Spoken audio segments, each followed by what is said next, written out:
Our kids, your kids, are up against a very, very tough world. And it's only gotten tougher for you and for them because of electronics. Why? Because electronics are coming between you and your kids. Your kids now have the ability to live in their own world, and you're not part of it. And it used to be when my kids, my two oldest kids, went all the way through high school without cell phones, because nobody had cell phones, right? And they're only 26 and 29 right now. And that wasn't that long ago. But now you've got 9, 10, 11-year-old kids who are living in a world that you know nothing about, right? I hope your kids aren't, but they probably are. Because your kids probably have iPhones because their friends have iPhones, right? That's the reason your kids have iPhones. And many of you parents don't want your kids to have iPhones, but you gave them iPhones because you don't want them to be the odd man out. Okay, we can talk about that later. But your kids are growing up in a very hard world, and you have your work cut out for you. Let me just tell you a couple of things. And you know that life is hard for these kids. 15% of kids across America, 15% of high school kids have thought about committing suicide. 15%. 15% of 30 million is what? A lot of kids. A lot of kids. Fortunately, many of those kids haven't succeeded. About 10% of those kids have actually devised a plan. And unfortunately, amongst those kids, it's usually boys who succeed at committing suicide because they're very impulsive. They don't think about what they're doing, and they act, and it's done. That's enormous. Antidepressant use, when I finished a residency in the 1980s in Milwaukee, we didn't have antidepressants. We didn't have any of that kind of stuff. And the use of antidepressants in people over the age of 12 has increased 400% since the early 1990s. That's a good thing, that's a bad thing.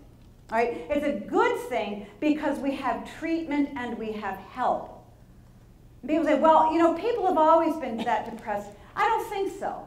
I think that our teenagers are more depressed, more anxious, and lonelier than ever, even though they're very well connected via electronic gadgetry. But kids are lonely. And many of them are lonely because of the things that you and I are doing.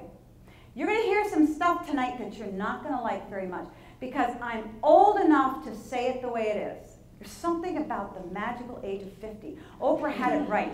50 is freedom. Well, I'm way past 50 now. But I am getting too old to dance around. And I see kids with depression and eating disorders. I see kids who cut, and they are not the poor kids in Traverse City. Many of them are the wealthy kids. I know more about my colleagues' lives, and they would die if all these doctors knew what I knew about their lives. You know why? Because their kids are coming in and talking to me. And it's horrifying what I am hearing. And I'm not here to point fingers. I'm here to say, this is our problem. Our kids are growing up in a really scary time. Let me tell you this. Sex, drugs, and alcohol, all the bad stuff that we want to keep our kids away from.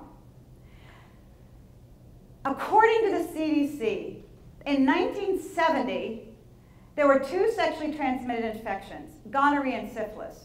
And when we were in high school and college, my dad and my mom, I think, told me who got those, prostitutes and sailors, right? So by and large, liberal people, educated people, didn't have anything to worry about. It was just those people. At the turn of the century, we had over 35. And when I wrote my book, Your Kids at Risk, several years ago, at that point, 15.3 million Americans every year contract a new sexually transmitted infection. That number is now up to over 20 million. That's new infections every year. But here's what bothers me about that. I don't really care what adults do, okay? But I care about kids. And the sad thing is almost half of those 20 million infections are in people under 25. Why? Because we started the sexual revolution. We got by okay. And now our kids are paying the price.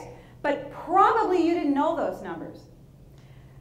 Your kids are getting Gardasil. Your boys are getting Gardasil. Your girls are getting Gardasil. Do your kids know when they get Gardasil that they're getting it from HPV, but it doesn't completely prevent cervical cancer because there are really about a dozen strains of HPV that cause cancers of other kinds. But the truth is probably your pediatrician's just giving your kids the Gardasil shots and maybe telling you, maybe not telling you. They're not telling you, your kids, what it's for, not because they're bad doctors, because the truth is most people don't have a whole lot of time for teenagers, right? And I could go on and on with some horrifying numbers. 1 out of 5 Americans over age 12 test positive for genital herpes. Oral herpes now outweighs genital herpes as causing infections with the advent and the onslaught of oral sex, because kids decided about 8-10 years ago if they didn't want to get pregnant or disease, they'd turn to oral sex and life would be okay. They could stay virgins and life would be okay, and it became rampant among junior high kids. You see, it's really, really tough out there, and these kids don't have a clue what's going on.